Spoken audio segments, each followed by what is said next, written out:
Hindi na sweep, first time manggigil ng ganito mga idol si Nikola Jokic dahil sa nangyari. Tuwang-tuwa naman si Kim K sa ginawa ni LeBron James, napatingin tuloy si LBJ. Lupit ng ginawa ni D'Angelo Russell. Eto na game 4, win or go to beach for LA Lakers. Napaka-aggressive kagad sa first quarter ni LeBron James, 2-point driving layup and assist kay Anthony Davis. D'Angelo Russell gustong bumawi, 2-point layup mga idol. Jamal Murray sa kabila, ni-reverse pa, napakahirap nun, sumabay si D'Lo. Ilang beses tabla lamang din ang laban, 8 points for Anthony Davis sa first half, nag-iisang minutes lang in 12 minutes of playing time.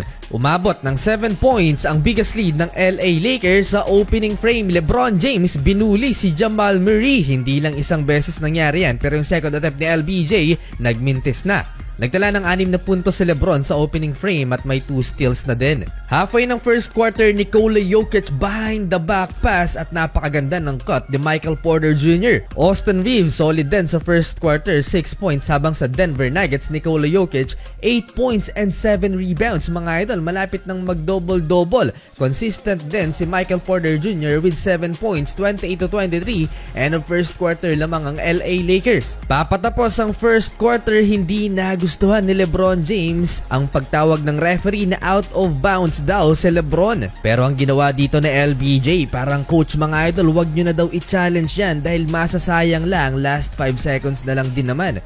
Second quarter, mismatch pa rin si Jamal Murray kay LeBron James. Another 2-point jump shot for LBJ. D'Angelo Russell finally naipasok na rin ang kanyang first 3-pointer since Game 2. Pampatanggal ng kaba at pressure lamang pa rin ang LA Lakers. High IQ play naman si LeBron James sa possession na to. Nakita niyang libre at may liwanag sa paint. Di na nagsayang ng oras na late ang depensa ni Aaron Gordon. Pero lang dahil kay Austin Reeves, umabot ng 11 points ang lamang ng LA Lakers. Gumawa ng 7 straight points sa AR at siya ang unang naka-double digit scoring for LA.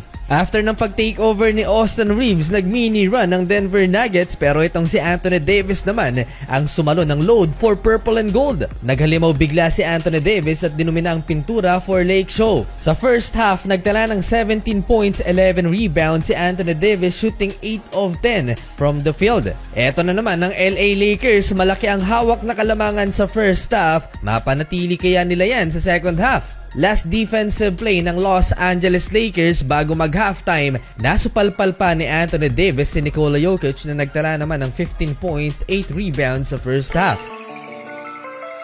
Third quarter, nagsimula ang opensa ng Denver Nuggets sa mid-range turnaround jumper ni Jamal Murray laban kay LeBron. May counter naman si Rui Hachimura, back-to-back field goals para sa Lakers. Kailangan nila yan para hindi mabigyan ng momentum mga idol ang visiting team. Hindi na gaanong tumatagal ang bola sa kamay ni LeBron James at tumiikot ang bola for LA. Si D'Angelo Russell naging catch and shoot ang role simula nang mag-point nga si LeBron. Pero sa play na to, todo reklamo si LeBron James sa official, hindi na nakababa pa sa depensa. 7-minute mark, Anthony Davis offensive rebound at kinaldag si Nikola Jokic 2-point layup. After nyan mga idol, Nikola Jokic back-to-back 3-pointers sa harap ni Anthony Davis. At yung second 3-pointer ni The Joker ay nagreklamo na siya sa official dahil may contact raw. Malapit nang mag 20-point triple-double si Nikola Jokic, agad namang sumagot si D'Angelo Russell, wing 3-pointer. 15 points na sana ang lamang ng LA pero nag-mini run pa ang Nuggets 77-67. MPJ over LeBron James, 200 dunk. Eto na naman ang Denver 77-70, 7-point Lakers lead. Big time counter for Gabe Vincent sa corner 3-pointer. Eto, highlight touch pass ni Nikola Jokic kay Michael Porter Jr., 200 dunk. Sagutan lang sa pagpuntos, Taurean Prince 3-pointer, balik sa 12 ang hinahabol ng Denver.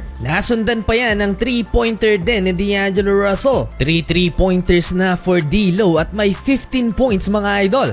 To end the third quarter, Jamal Murray jump shot 91-80 lamang ng 11 points ang purple and gold. Fourth quarter, nice adjustment na ginawa ng LA Lakers na i-pressure mga idol si Jamal Murray. At sa offense ng Lakers, minasahe na naman ni LeBron mga idol ang point guard ng Nuggets. Pasok ang layup at tuwang-tuwa si Kim Kardashian dyan. Balik sa 15 points ang lamang ng purple and gold. 8-minute mark, mukhang na-injured si Jamal Murray pero nakapaglaro pa naman. LeBron James labis naman ang galit sa official nang mapunta pa sa Denver yung play after ng out of bounds call na hindi naman niya nahawakan yung bola. D'Angelo Russell bank shot, hawak pa rin ng Lakers ang momentum. Na-frustrate na si Coach Mike Malone. Kahit si Nikola Jokic nang gigigil na sa kanyang mga teammates, hindi makatulong. Halfway, D'Angelo Russell to LeBron James, alley-oop dunk, sinundan pa yan ng another 3-pointer ni D'Lo. Lobo na, halos sa 20 puntos ang lamang ng purple and gold. Wala nang 3 minuto, nakapag-steal si LeBron James kay Nikola Jokic at showtime si LBJ. Nag-mini run ng Denver Nuggets sa last 2 minutes pero si LeBron James total takeover. Sumubok pa ang Denver Nuggets na habulin ang Lakers pero masyado ng malaki mga idol ang kalamangan ng purple and gold.